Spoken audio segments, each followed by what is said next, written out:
অপরাধীর পরিচয় একটাই, ইনসাফের কথা যেটা, সেটা হলো অপরাধী। সেটা কি জোরে বলেন? অপরাধীর পরিচয় কি?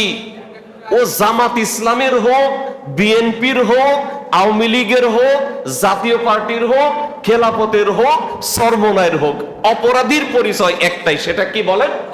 অপরাধী। এবং যিনি অপরাধ করবেন তাকে শাস্তি পাওয়াই লাগবে। ধন্যবাদ জানাই বাংলাদেশ জামাত ইসলামীকে যে এই ব্যক্তিটাকে দল থেকে কি করছে? বহিষ্কার করে দিয়েছে। তবে অন্যান্য দলেরও আগে যাদের কথা শোনা গেছে, সরকার দলীয় আছে, তারা কিন্তু বহিষ্কার করে নাই।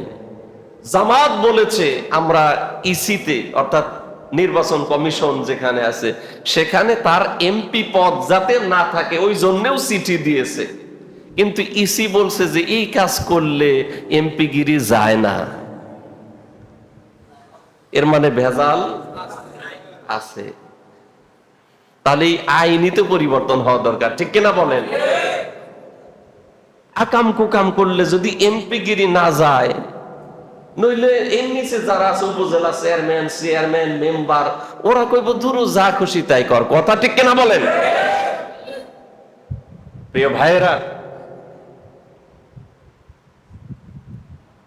এখন অন্যের কথা আমরা বলতে চাই না, আমরা আমাদের কথা বলবো। ইসলাম পন্থীদের দ্বারা এই কাজ হওয়া, এটা গোটা পৃথিবীর ইসলামকে অবমাননা করা, ঠিক কিনা বলেন?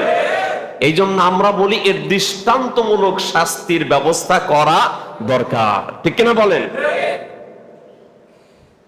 প্রিয় ভাইয়েরা, কালো জুব্বা একজন গায়ে দিয়ে আছে। কি জুব্বা? ওর ভিতরে আপনি সারাদিন কালি কলম দিয়া দাগাইলেন, বোঝা যাবে? কারণ ওর জুব্বাই কালা, ওর শার্টই কালা, ওর গেঞ্জি কালা, কিন্তু সাদা যে পইরা আছে, একটা দাগ দেন, দেখা যাবে নাকি যাবে না? ইসলামপন্থীরা হলো এরকম। যারা কুফরি রাজনীতি করে, ওদের তো আদর্শই নাই, ওদের জীবনই কুফরির ভিতরে শেষ। কিন্তু ইসলামপন্থী যারা, তাদেরকে প্রতিটা কথা বলা, প্রতিটা পদক্ষেপ, প্রতিটা অ্যাক্টিভিটিস বুঝে শুনে চিন্তা ভাবনা করে করতে হবে। কথা ঠিক কিনা বলেন? এই জন্য আমরা চাই এই জাতীয় লোক এমপি থাকার দরকার নেই। কথা ঠিক কিনা বলেন? এইটার সাথে সাথে যারা আছে সবগুলিকে এক এক করে অপসারণ করা হোক। কোন চরিত্রহীন লম্পট দেশের আইন প্রণেতা হবে, মেম্বার অফ পার্লামেন্ট হবে, এটা নিতান্তই এই জাতির জন্য লজ্জার। এই জাতির জন্য কি, জোরে বলেন?